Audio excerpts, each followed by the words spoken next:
Hi everybody. Today I'd like to demonstrate a strategy you can use for the Axis.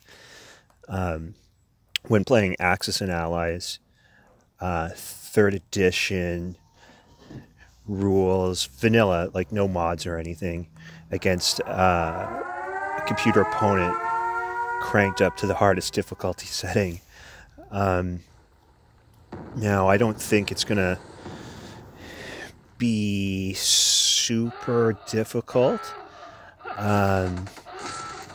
But we'll see. I'm letting the computer attack me with Russia on the first turn. Like I said, it is cranked up to the highest difficulty setting, and you can see I got hammered on the Eastern Front right away. I'm told that the AI is actually improved for the Iron Blitz 3rd edition, which I'm going to probably try next if this doesn't offer a lot of quality opposition. But the purpose of this video is just to demonstrate that it is possible to win with the Axis against a fairly competent allied player, even if it is a computer. So I always buy one plane, one tank, and the rest men with Germany on the first build phase. Russians hit me hard, obviously. Opening move took... yeah, I got hammered a little bit on the Eastern Front, and this first move is like really cringe. I hate going all out with my Air Force in the North Sea, but when the Allies are pursuing a Germany first strategy right from the get-go, you really don't have much of a choice. And yes, there's no more margin for error right at the beginning here, but you just have to be ready to bail out after the first round if you get horrid die rolls. You think I'll go after the transport with a bomber. Basically, this has to work. I mean, the computer, I notice it just goes crazy with the strategic bombers. America's going to roll in with, the transports coming from the east coast of the United States. So you gotta go west with your Air Force. I'm going to gobble up parts of North Africa here. That's about all you can do really for first move. So the Russians gave it to me good. So, you strike back on the Eastern Front, but always, you have to be really careful not to chase losses if you get a really bad first round die roll here. So we'll see what we can do. You just kind of have to hope to get lucky.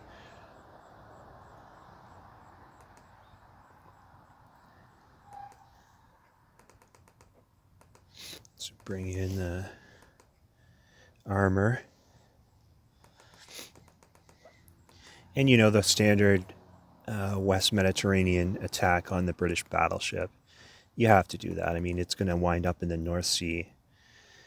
And that's not good because that means you're going to lose planes trying to take it down.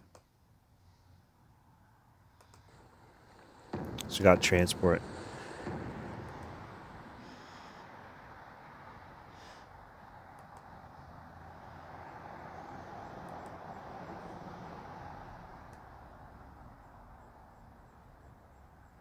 West Med.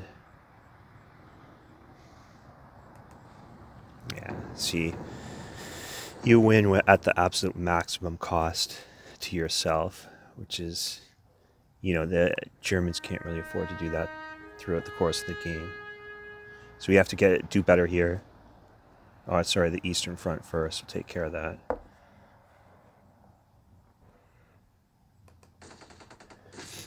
Gonna do it. So I got lucky here. I got as lucky as he did in the first round.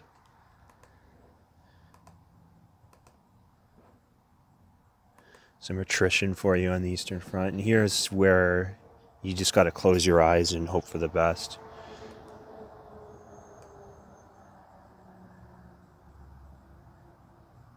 Lost the sub.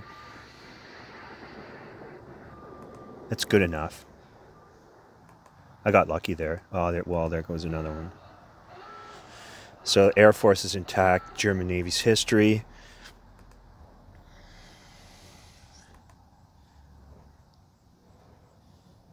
In the Baltic anyway.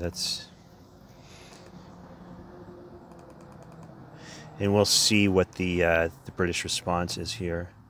I'm going to guess it's going to be a healthy dose of strategic bombers. You can count on being hit with those every single turn when you play the computer. After 2 or 3 turns, you're not going to be making more than 20 IPCs with Germany. Yeah, it begins already at the first turn. What I don't like what the computer does, though, is, and it's fairly obvious, it sort of splits the burden of buying transports. Like, it allows the Americans to spend all the money on transports, and then the British will just spend all their, wealth on bombers, which, I mean, as long as that effort is coordinated, then fine. But I don't know. I personally don't like it. I don't think it's that great. Anyway, here goes the Japanese. So when playing a computer that's so dedicated to a Germany first grand strategy, I like to be a little bit unconventional with the Japanese. I always take down that one area of China there with the American Air Force, because you know that plane is going to wind up in Karelia. So that has to go first. I don't like to spend money on a factory first turn. Japan's priority is to get noticed by the Americans. And the only way to do that, I find, is to go after Alaska, actually. Because I find that the standard Pearl Harbor gambit won't elicit a significant response by the Americans. They won't even care, really. They'll probably strike back with whatever they have left in the Pacific. It'll be a stalemate in a sense that I won't have any transports left. And that's all that matters to the Americans. They don't really care if Hawaii goes down. But what they do mind is Japanese ground forces in Alaska. No human player or computer player, I notice, will tolerate having Japanese troops in Alaska. It's just you just can't have it. So that's where I'm going with the Japanese. Every single unit that is dedicated to kicking me out of there, even if it's for one turn, means that they're not in Western Europe. So that's what I'm doing. I mean, they have like a one-turn lifespan, but still, I mean, those are planes, tanks, and men that aren't headed east across the Atlantic.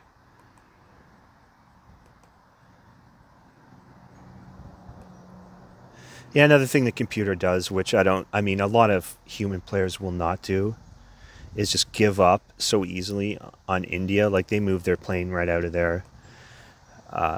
That's questionable strategy, I think. Yes, India's super hard to hold, but I mean, you should probably try to put up a credible defense instead of just giving up on it, because that part of the map just gets chewed up by the Axis so quickly. Here we go with the attack into the Far East here.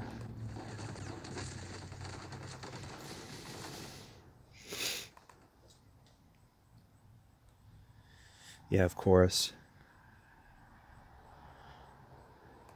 When you go into a territory with one ground unit and air support, you can expect not to win the battle, unless you're taking losses with your planes, which is a game losing situation. So that's not good for the Japanese. However, I got China. I'm in Alaska.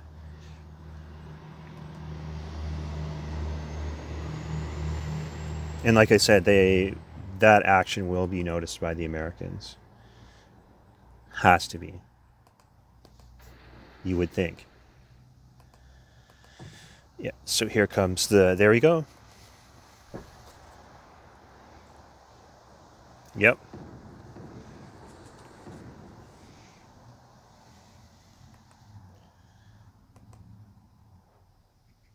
A couple carriers in the Atlantic already. So here comes the Russian steamroller.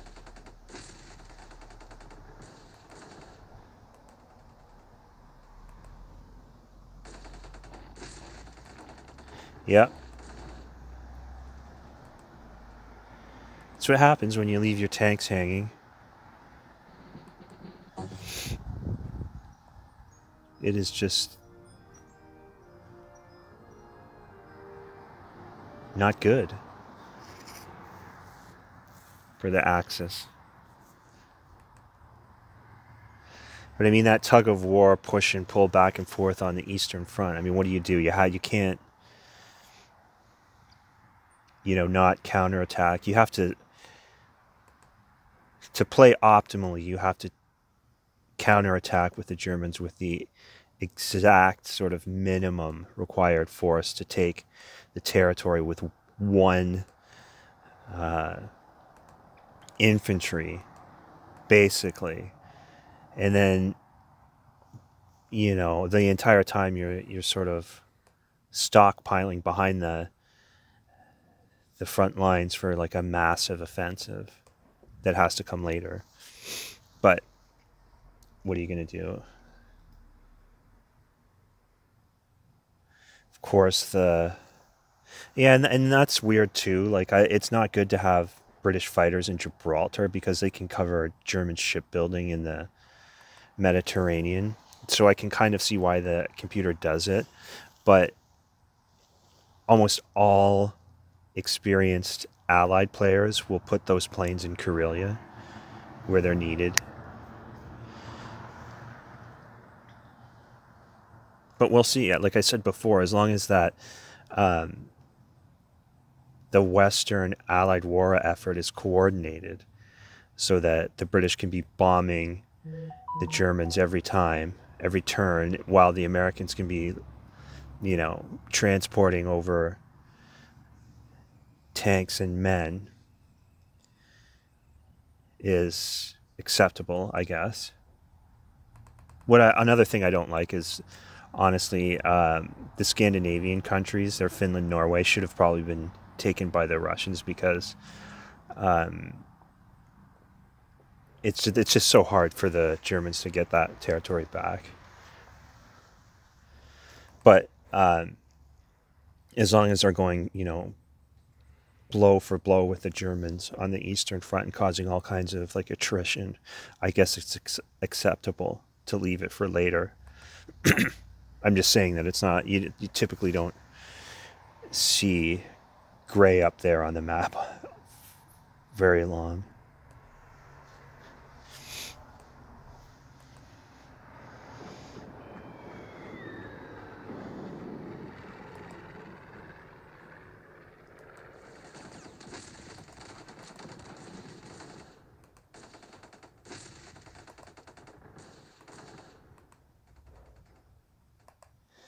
Yeah.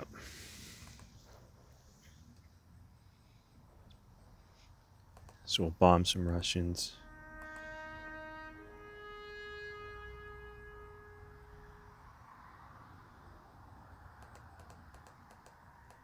He's got a big stack of infantry in Karelia already.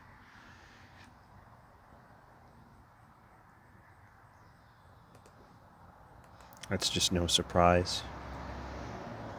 Cox is wide open, but can't get there.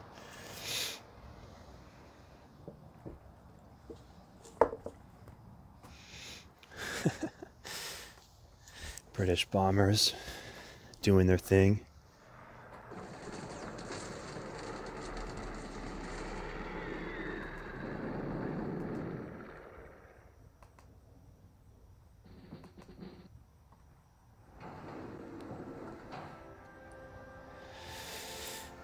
So the Japanese have to get back into Manchuria.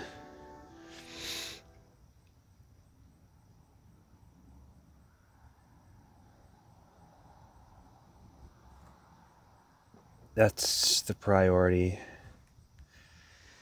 You have to build a factory as well. I just don't like doing it on the first turn. Second turn, that's going to go into Indochina.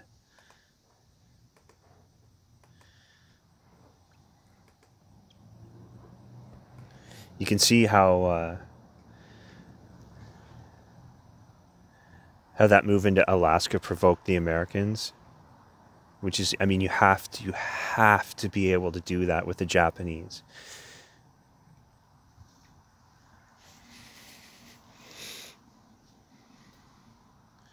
So grab India now.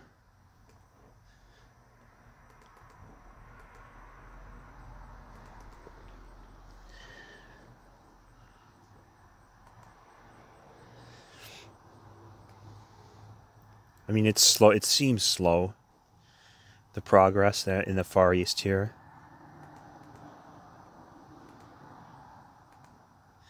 But notice how the Russians don't have any. I mean, this is the last of their units, so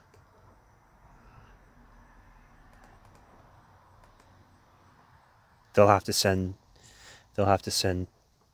either tanks or men to their second front. So they're finally fighting a true two-front war as well as the Germans.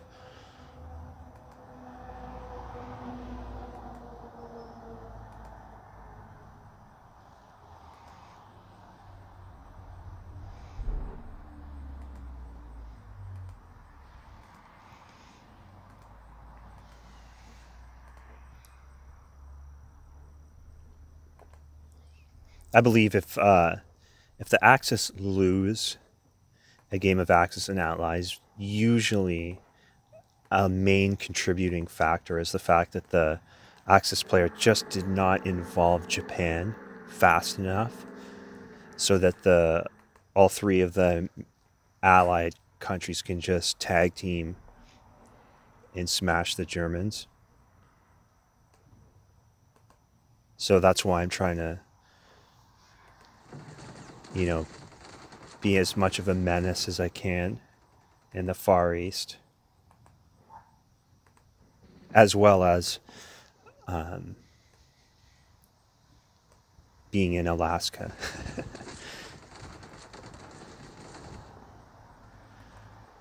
I can't imagine how that would have gone over if that had happened in real life. Wow. Japanese soldiers. Not just in the Aleutian Islands, like right in Alaska.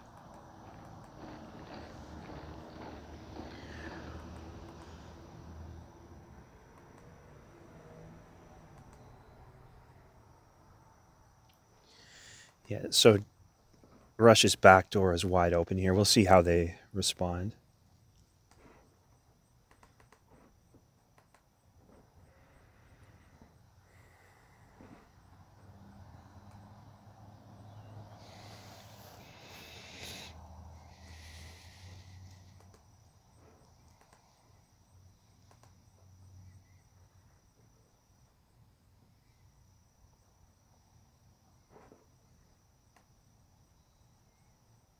Factory in Indochina.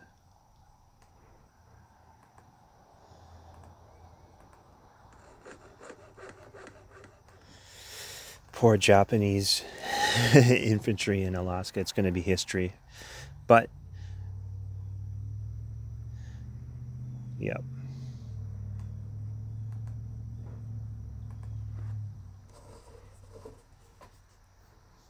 I'm going to go back there. It's a worthwhile tug of war. for the Japanese to play, as long as it's distracting Americans on any level, I believe.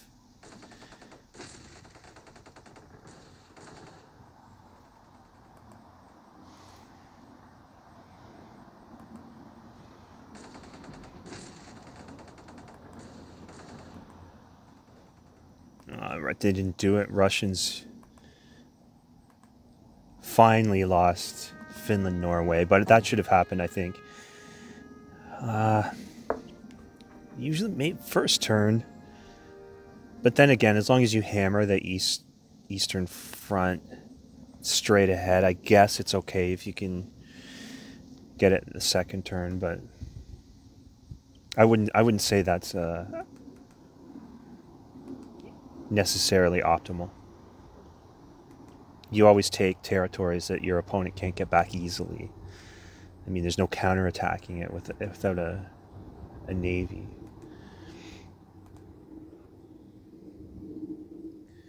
So, yeah, it looks like they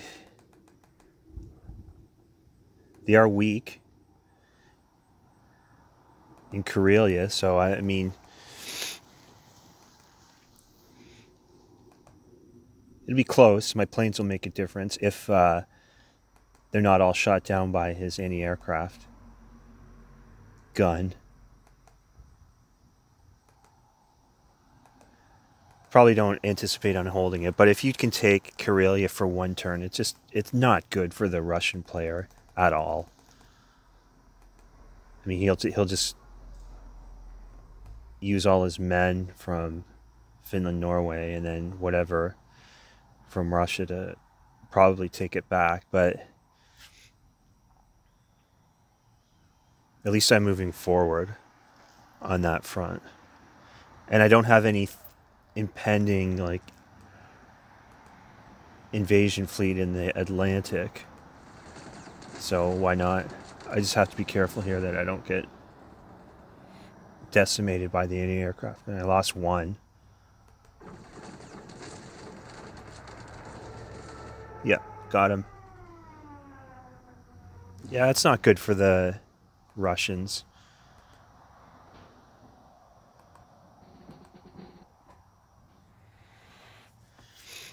Yeah, the Allies not looking good, that great.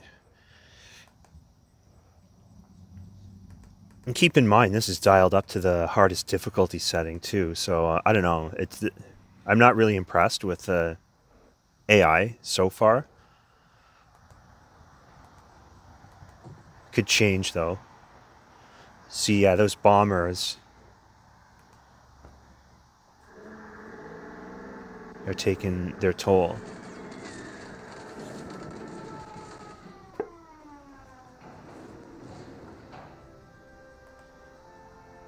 Yeah, but he chose to build aircraft carriers. He doesn't have the transports ready. So, yeah, when the transports arrive, they'll be protected. But it almost seems like it's one turn too late.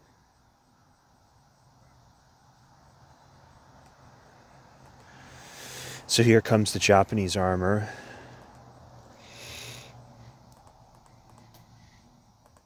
Not having India by now is not good. I'm not really impressed with the Japanese progress in Asia right now.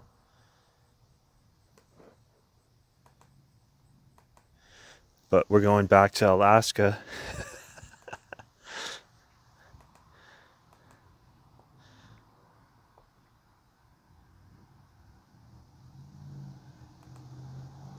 Yeah, the Americans, I don't know if it's an overreaction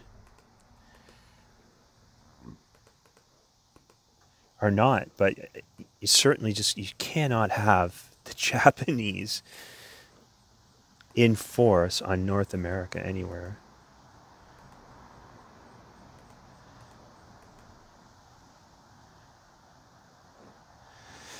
So go after India.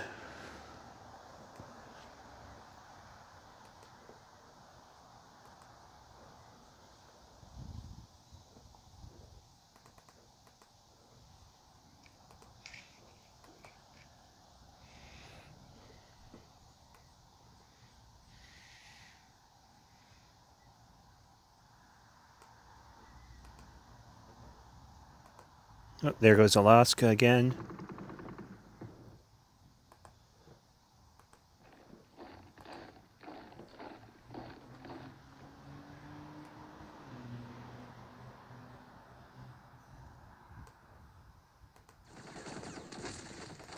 Good, got that transport.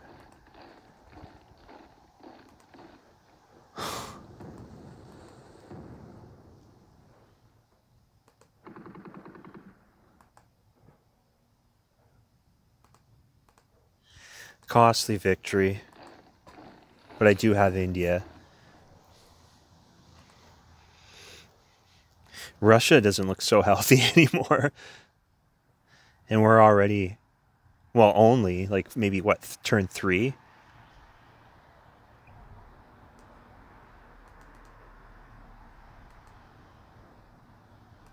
Yeah, I mean, it's, try this when you play the Axis the next time you have a human opponent with the Japanese.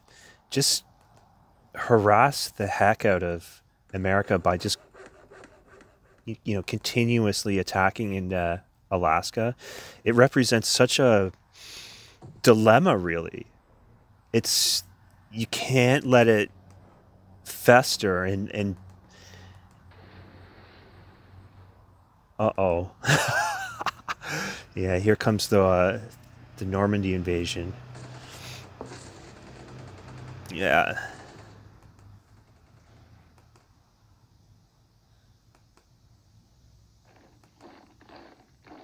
It only took them 4 turns to get Western Europe, but they don't have it in force, so it's not all bad. Not good though. So now Germany all of a sudden looks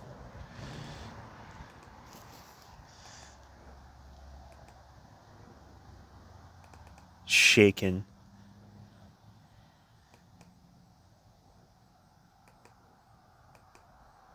Not going to have a lot of money to spend with the Germans either, probably around 20 IPCs. With all the bombing, strategic bombing.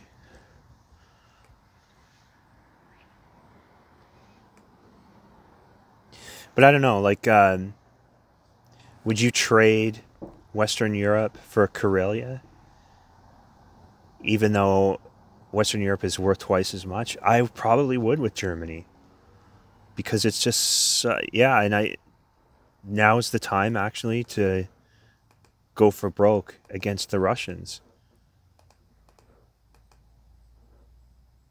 Even if this doesn't work, it'll weaken them, and they won't be able to counterattack Karelia. So this is maybe like a free move for the Germans. And once the Western Europe has fallen, I got to go for it already. Turn 4, and it's probably make or break right here.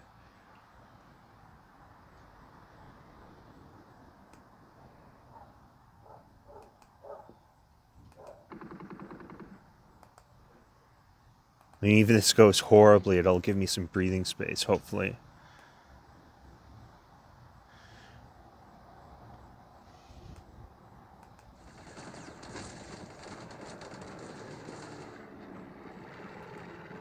There you go, guys.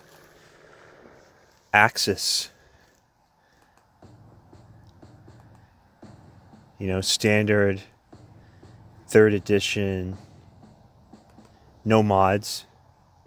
Against AI cranked up to the highest difficulty setting.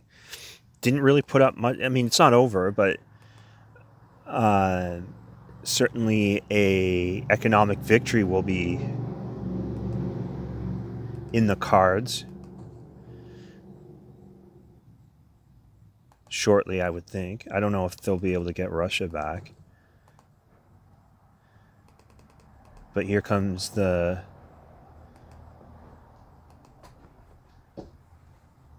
response to Alaska. Yeah, I'm out of it again. Completely kicked out of Africa. But Russia's gone, right? So it's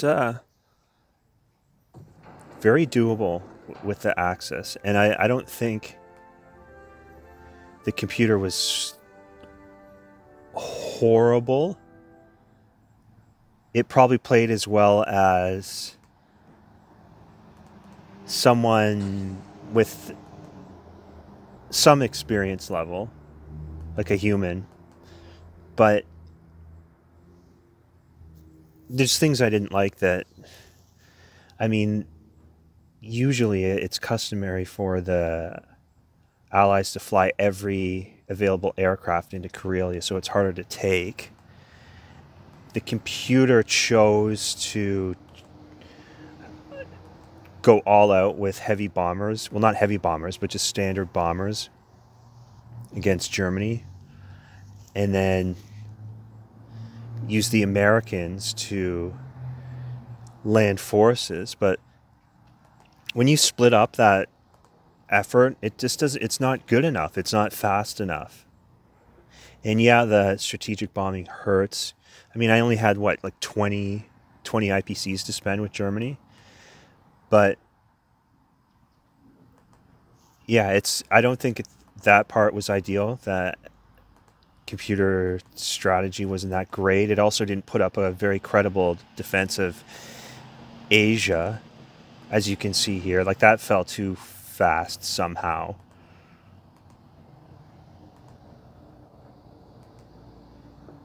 I mean, they did kick me out of Africa. They did land in Western Europe, but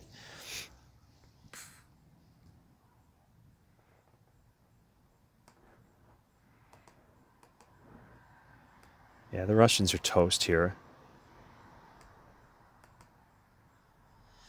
And they did attack. Russians did attack me on the first turn. I allowed them to do it.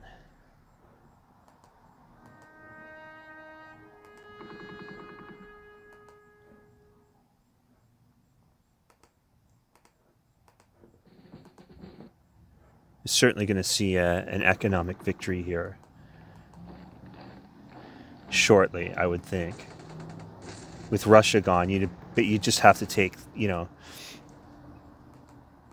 a small part of Africa in addition to all of Asia once Russia's dead, and then that's the economic.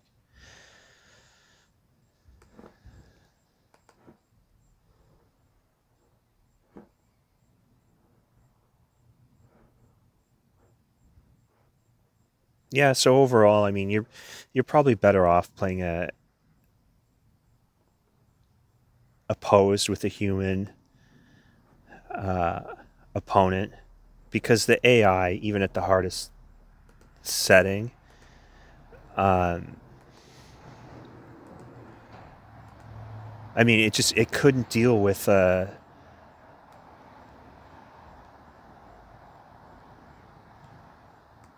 yeah, with an Axis strategy that really exploited its weakness, its inability to get into Karelia with tons of planes. It was too slow, and it was horribly distracted by the Japanese.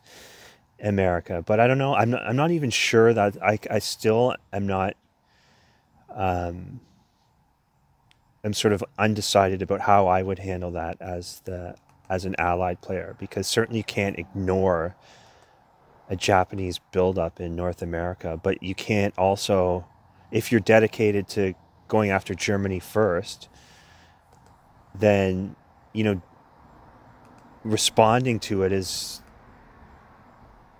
with a lot of stuff is not good, because as the Germans, I just smashed all of Europe because there was that distraction.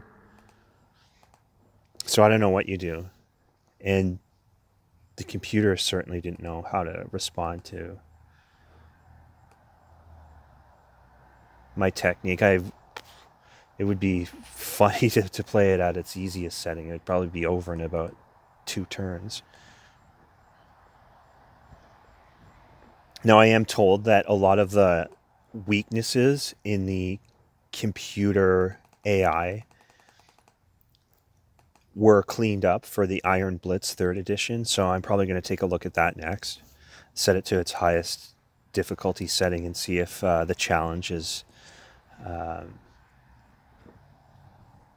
sort of more in line with what you would see with a human player. I mean, I can see a regular person sort of making the same type of strategic choices that the AI made here and just be taken by surprise with how effective the Axis,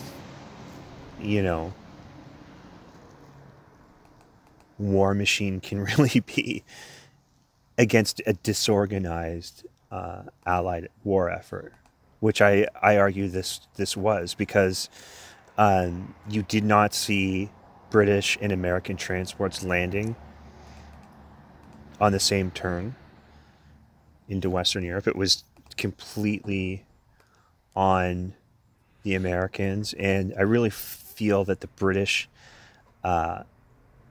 computer, it almost tilts. It gets like mad when its transports are gone. Instead of rebuilding transports, it just goes crazy with the strategic bombing of Germany. And yes, like that, it does damage to the German war effort, but it's not as good as just building transports, if only to have them destroyed every turn by the German Air Force. At least it keeps the German Air Force off the Eastern Front and occupied.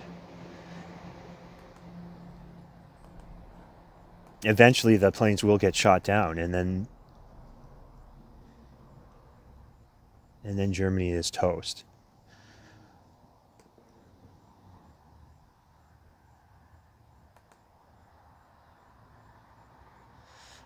So the Allies have a ragtag Pacific fleet.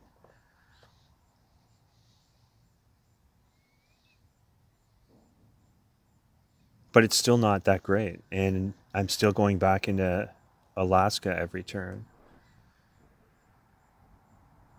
So there's a lot of things you can do as the Axis player. I mean, even with no mods against an experienced opponent, I really am not convinced that they are handicapped in any sort of terrible way that would justify maybe like bidding for the Axis or anything like that. I mean, you can win with the Axis easily. One poor sort of mistake or decision by the Allies where you're not coordinated or don't respond quickly enough, combined with maybe a unfortunate die roll, or one situation where you try to chase losses after a terrible first round of combat, and it's going to be over.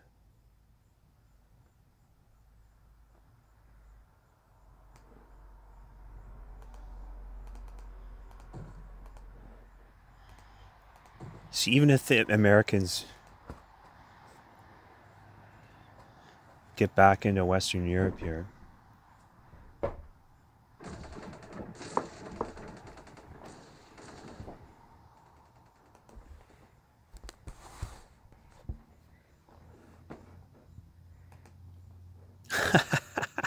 they didn't do it. See, that's unlucky, and without any sort of margin for error, that's going to give me an economic victory, I believe.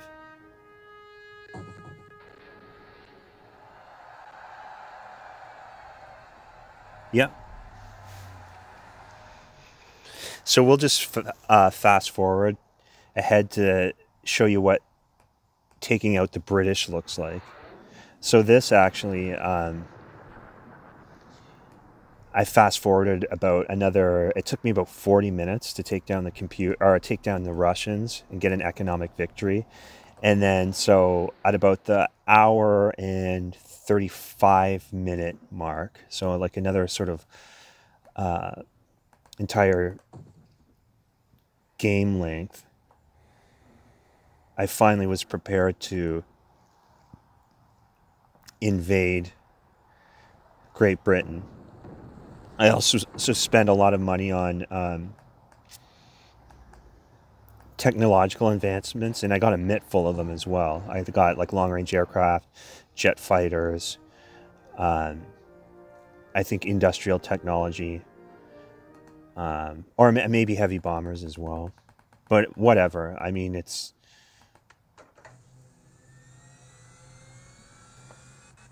yeah, I got the heavy bombers as well. But it took me, a very long period of time to get to this point.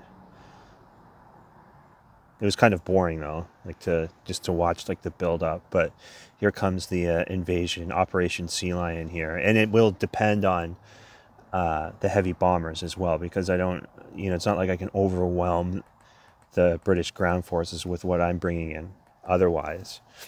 But the Axis has that ability to spend their economy on technological advancement once the Russians are gone. And the Allies' opportunities to do that is at the beginning of the game, which, I mean, AI doesn't know anything about that.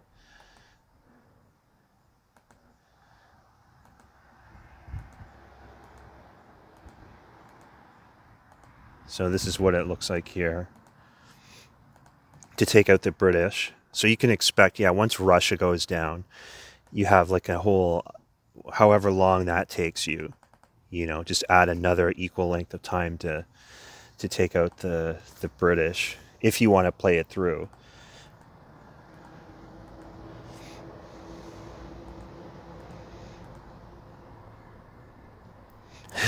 Japanese snuck through there, grabbed Brazil.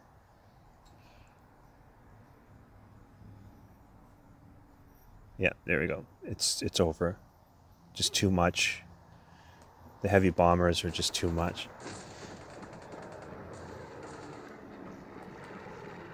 And there goes Great Britain. And then once that happens, like it's over. It's lights out for the Allies. I just fast forward it. I think it was maybe 10 more minutes or so. So once the British are gone and the Russians are gone, it doesn't take any sort of major length of time just to finish off the Americans. It's basically hopeless at this point for the U.S.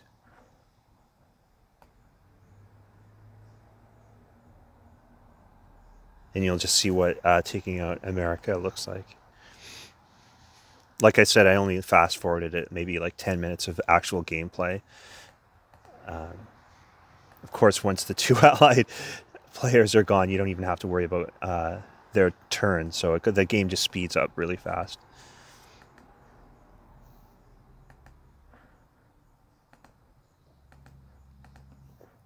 And it's going to be curtains for America here. And it's cool too when you have long-range aircraft and heavy bombers. I think you can pretty much bomb the eastern seaboard of America from Europe with heavy bombers. 8, yeah, 1, 2, 3, 4, 5. Yeah, I think you can, if you land them, say in Canada or something, maybe in the Western Africa, I think you can do it. 1, 2, 3, 4, 5. No, yeah, you can do it from Western Europe with long-range aircraft.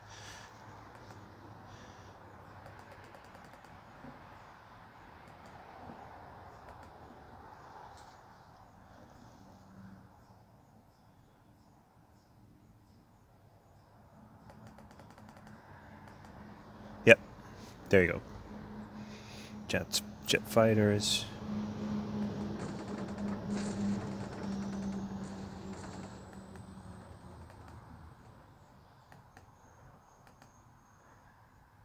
Wow, look at all those hits.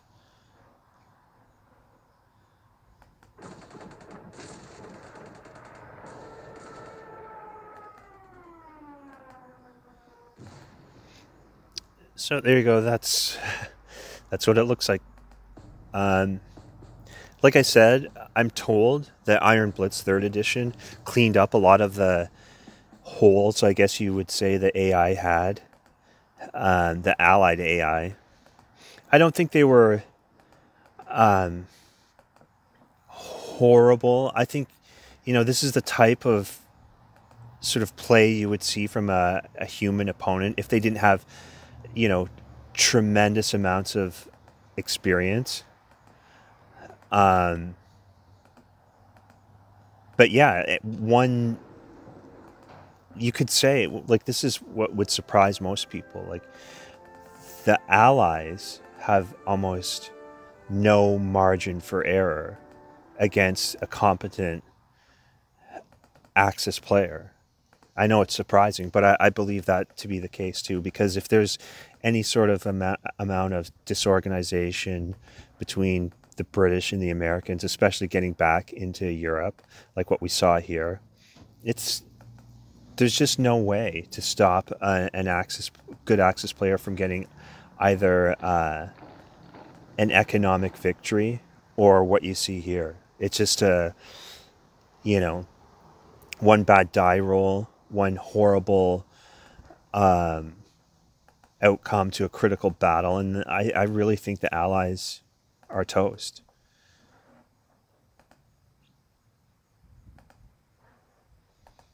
I mean, and they're in a difficult spot too, because if they waste resources trying to get technology at the beginning and it doesn't work, it's even worse. So, yeah, I think it's the game itself is much closer than a lot of people believe.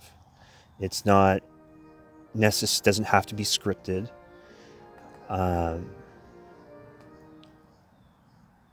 Or it being a foregone conclusion that the Allies win against even players that are equally experienced. I don't believe that's the case either. But anyway, like I said before, the next playthrough video, I'm going to try Iron Blitz 3rd Edition as the Axis against an AI cranked up to its highest difficulty setting. Iron Blitz, I'm told, has destroyers as well as marine units. So those are like two mods that'll be different, but I think the map is exactly the same. But like I said, the computer is supposedly super hard to beat. But we'll see. I had a lot of fun actually playing this. It'd been many years since I've played a computer, Axis and Allies. Still not as good as a live opponent, that's for sure.